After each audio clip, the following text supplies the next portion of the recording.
TT，你好，你好啊！咁好多謝你今日咧嚟接受我哋嘅訪問。首先，可唔可以請你介紹下你嘅名啦，同埋你嘅職業啦？咁樣嗱，我咧叫做鄭戴娣，咁英文又叫做 TT 鄭。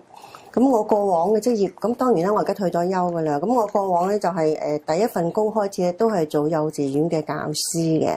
咁跟住4年之後咧就進修之後就進上到做行政做咗30幾年，即係變咗我係做教師嘅時間係短，做行政工作咧係長嘅。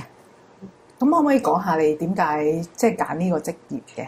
嗱，如果我諗翻出嚟，應該係40年前以前嘅事啦。咁喺以前嚟講，呢份職業嘅時間係相當之好嘅。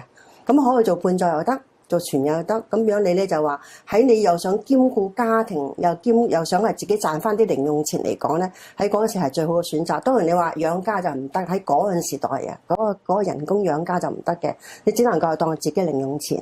咁你然後你又可以兼顧自己屋企家庭啊、小朋友啊咁又得。咁你記唔記得咧？你初開始做呢份工嘅時候咧，遇到啲乜嘢困難啦？同埋即係會唔會話因為你當時太後生啊、太年輕，冇乜工作經驗啊，就遇到好多困難啊？亦咁同埋有咩方法去解決啊？咁初我哋嗰陣時入行就好多時就學徒制嘅，咁而家當然唔同啦。而家就大學裏邊已經有呢個專科幼稚園教師專科度啦。我哋嗰時通常都係師徒制，叫學徒制啦。咁就話你初入嘅時候就睇下嗰個正教老師點樣去教，點樣去做，咁你就係模仿式去教。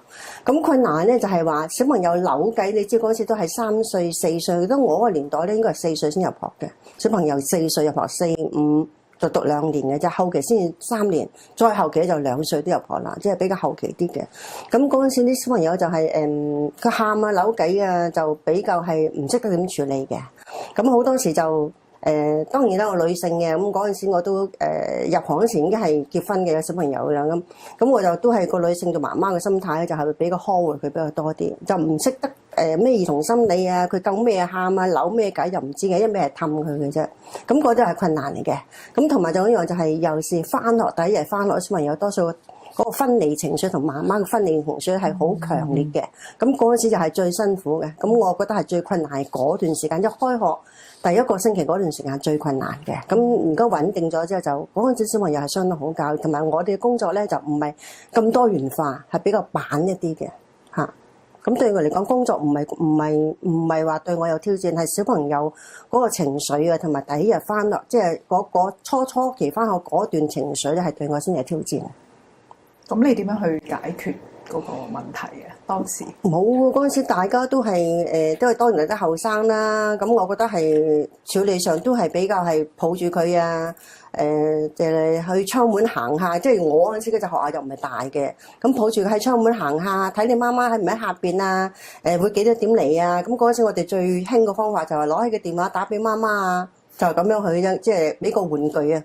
咁攞起個玩具電話，嗱，你攞住啲玩具打俾你媽媽啦。咁嗰陣時屋企都有電話噶嘛，雖然冇手提電話，但係屋企都有電話噶嘛。咁你攞電話打俾你媽媽啦，即係一個安慰式去氹小朋友咯，係。